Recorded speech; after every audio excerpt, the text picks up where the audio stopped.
Hello বন্ধুরা, good morning. কেমন আছো তোমরা সবাই? আমি সৌমি নিয়ে চলে এসেছি আজকে আরও একটি নতুন ব্লগ।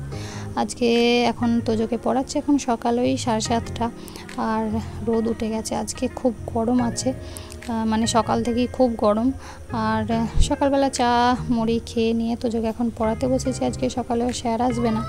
আর এই সকালবেলা মানে সকালবেলার পরিবেশটা যেমন একটু ঠান্ডাই থাকে, আজকে একটু বেশি গরম, কিন্তু বেশিরভাগ দিনই ঠান্ডাটা থাকে সকালবেলা যেমন পরিবেশ হয়। তো মানে এই রকম পরিবেশে পড়াতে আমার কিন্তু দারুণ লাগে, কারণ সকালবেলা একটু খেয়ে দিয়ে নিয়ে যে পড়াবে বা যে পড়বে দুজনের মনই ভালো থাকে, সেজন্য পড়াটাও একটু বেশিক্ষণও হয় আর ভালোও হয়। কিন্তু শ্বশুরবাড়িতে থাকাকালীন আমাকে তো মানে সকালবেলাকে বসিয়ে পড়ানো কোনো দিনই সম্ভব হয় না, কারণ ওর স্কুল থাকে, রান্নাবান্না তো করতেই হবে, মানে সব কাজের মধ্য দিয়ে ওকে একটু দেখিয়ে নেওয়া। কিন্তু এইভাবে একভাবে বসে পড়ানোটা হয় না, যেটা আমার খুব ভালো লাগে, মানে এইভাবে বসিয়ে পড়াতে। সকালবেলা ওকে পড়িয়ে টড়িয়ে নিয়ে আমি একটু শুয়েই পড়েছি দেখো। আর কেন বলো তো, এখন সকালবেলা দেখলে তখন মানে কীরকম রোদ ছিল, গরম ছিল, জানলা দিয়ে কীরকম রোদ আসছিল, আর এখন দেখো এক পশলা বৃষ্টি নেমে গেল। মানে সকালবেলা বললাম এতটাই গরম ছিল যে এখনই বৃষ্টিটা হয়ে গেল। বৃষ্টিটা হতেই বেশ ওয়েদারটা একটা মানে ঠান্ডা ভাব এসে গেছে, ঠান্ডা হাওয়া, তো দারুণ লাগছিল। আমি একবার শুয়েই পড়লাম, তো কি ভালো লাগছিল কি বলবো। আর আজকে আমার শ্বশুরবাড়ি পুকুরে মাছ ধরা হয়েছে, তো মাছ নিয়ে এসেছে দেখো।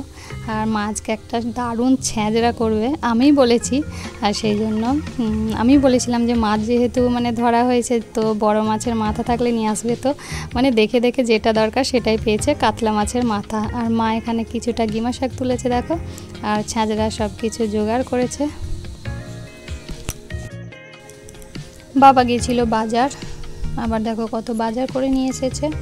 তো মানে এত আনাজ আছে, সবজি, ছ্যাঁচড়াটা বেশ দারুণ করেই সব কিছু দিয়ে জমজমাট করে করা হবে, তো সেই জন্যে বলা হলো। আর পুঁই শাক দরকার, পুঁই শাকও মায়ের মানে গাছে লাগানো আছে, সেই জন্য সব কিছু দিয়ে মাকে বললাম জম্পেস করে একটু ছ্যাঁচড়া করার। মা চচ্চড়ি ছ্যাঁচড়া জাতীয় জিনিসটা জাস্ট ফাটাফাটি বানায়, মানে দুর্দান্ত একেবারে।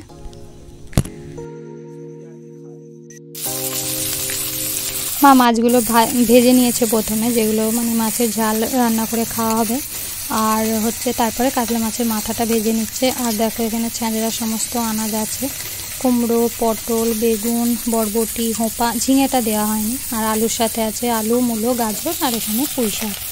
তো মাছের মাথাটা মানে এইভাবে ভেজে নেওয়া হচ্ছে, আগে ভেজে তুলে রাখা হচ্ছে, কেন কি তোজো হচ্ছে যে খাবে না মাছ দিয়ে তরকারি, ওর আলাদা তুলে রাখা হবে, সেই জন্য মাছটা ভেজে কড়া ধুয়ে আবার হচ্ছে যে নতুন করে তেল দিয়ে সবজিগুলো সব ভাজা হবে। তো জানোই তো আমার ব্লগে আমার ছ্যানার বর হচ্ছে যে মাছ দেওয়া তরকারি খাবে না, আর একটু বেশি করে তেল দিয়ে আনাজগুলো একটু ছাঁকা ছাঁকা করতে হবে, নয়তো ছ্যাঁচড়ার মানে সেই টেস্টটা আসবে না। সেই জন্য একটু বেশি করে তেল দিয়ে প্রথমে আলু, মূলো, গাজরটা দেওয়া হয়েছিল, তারপরে বরবটি আর হোঁপাটা দেওয়া হলো, মানে পরপর যেগুলো বেশিক্ষণ ভাজতে টাইম লাগে সেগুলো একটু আগে আগে দিতে হবে। তো তারপর একটু চাপা দেওয়া হয়েছিল একটু নরম হতে, তারপরে কুমড়ো আর বেগুনটা দেওয়া হলো। তো এগুলো সবগুলো দিয়ে একসঙ্গে ভেজে তুলব, নয়তো কুমড়ো আর বেগুন আলাদাও ভেজে তোলা যায়, কিন্তু আমি সব একসাথেই দিয়ে দিয়েছি, মানে ঠিকঠাক মতো টাইমে দেখে একটু নামিয়ে নিলেই হবে। আর জালটাও এই সময় খুব বেশি দেওয়া যাবে না, নয়তো পুড়ে যাবে, মানে ভেতরটা ঠিকঠাক সিদ্ধ হবে না। আর একটু শক্ত শক্ত থাকাকালীন তুলে নিয়েছি, নয়তো ঘ্যাঁট হয়ে যাবে। তারপরে কড়াতে একটু তেল দিয়ে 5 ফোড়ন, তেজপাতা, লঙ্কা দিয়ে 1 মুঠোর মতো পেঁয়াজ দিয়ে দিলাম। পেঁয়াজটা একটু নুন দিয়ে ভাজা ভাজা করে মানে নরম হয়ে এলে তারপরে দিয়ে দিতে হবে রসুন বাটা। এতে বেশি মশলা একদম লাগবে না, তোমরা দেখতেই পাবে, শুধু যা একটু তেলটা লাগবে, নয়তো ভাজা ভাজা না হলে ভালো লাগবে না। তারপর দিয়ে দিলাম রসুন বাটাটা দিয়ে একটু নাড়িয়ে চাড়িয়ে আমি এখন মাছের মাথাটা দিয়ে দেবো। মাছের মাথাটা দিয়ে ভালো করে খুন্তি দিয়ে এভাবে ঘেঁটে দেবো, যাতে মানে মাছের স্মেলটা ভালো আসে। ভালো রকমভাবে একটু ঘেঁটে দিয়ে তারপরে দিয়ে দেবো আদা বাটা দিয়েও একটু কষিয়ে নিয়ে নুন, হলুদ, লঙ্কার গুঁড়ো সব কিছু দিয়ে দেবো। একটু শুকনো শুকনো লাগছিল, সেই জন্য একটু জল দিলাম। তারপরে একে একে দেখো মশলাগুলো দিয়ে দিলাম, দিয়ে একটু নেড়ে চেড়ে এবার দিয়ে দেবো চিনিটা একটু ব্যালেন্স আনবে। আর দিয়ে দিলাম পুঁই শাকগুলো এবার নাড়িয়ে চাড়িয়ে একটু নুন দিয়ে দেবো, নুন দিলে একটু নরম হয়ে আসবে, তারপরে একটু ঢাকা চাপা দিয়ে দিতে হবে, একটু সামান্য জল দিয়ে একটু সিদ্ধ করে নেবো, হালকা সিদ্ধ। আর তোজোর জন্য একটু আনাজগুলো মানে সবজি, ভাজা সবজিগুলো আলাদা তুলে রাখা হয়েছে, মা ওটাকে একটু চচ্চড়ির মতো ওকে করে দেবে। দেখো একটু নুন দিয়ে দিলাম, দিয়ে এবারে একটু জল দিয়ে ঢাকা চাপা দিয়ে দেবো, একটু হালকা সিদ্ধ হোক। আর এই পুরো প্রসেসটাতে এখন পর্যন্ত একটু আঁচটা কম রাখতে হবে। আর দেখো জল দিয়ে তারপরে ঢাকা চাপা দিয়ে একটু সিদ্ধ হয়ে যেতে সব সবজিগুলো এখন দিয়ে দিলাম, যে মানে সবজিগুলো ভেজে রেখেছিলাম সেগুলো দিয়ে নাড়িয়ে চাড়িয়ে আরও একটু জল দিতে হবে, কারণ একটু এবার সিদ্ধ হবে, হালকা সিদ্ধ। একটু চাপা দেব আবার, তো ছাঁচড়া তো একটু মানে ঘাঁট ঘাঁট মতোই হয়, ঘাঁট ঘাঁট মতো হবে, আবার সবজিগুলো গোটাও থাকবে, দেখতে পাবে। তো একটু জল দিয়ে দিয়েছিলাম।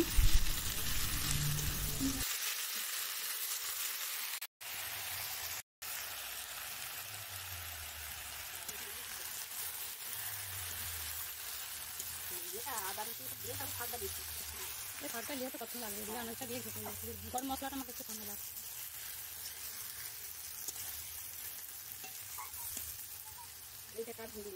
কাশ্মীর লঙ্কা আছে কেন?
দেখো ঢাকা খুলতেই আমার সুন্দর এটা একদম সিদ্ধ হয়ে গেছে, একটু মাখা মাখা মতো হয়ে গেছে, মানে দারুণ এসেছে গন্ধটা। আর তারপরে দিয়ে দেবা মানে সবার শেষে গরম মশলা দিয়ে, তারপরে নুন ঝাল যে যেমন খাবে চেক করে নিও। আর হচ্ছে যে গরম মশলাটা দিতে আরও সুন্দর গন্ধ ছড়াচ্ছে। আর আমি বড়িটা ভাজতে ভুলে গেছিলাম, বড়িটা শেষে ভেজে নিলাম, মানে ছ্যাঁচড়া আমার হয়ে গেছে। তারপর শেষে বড়িটা ভেজে ওপর থেকে গুঁড়িয়ে দিয়ে দিলাম, জাস্ট ফাটাফাটি।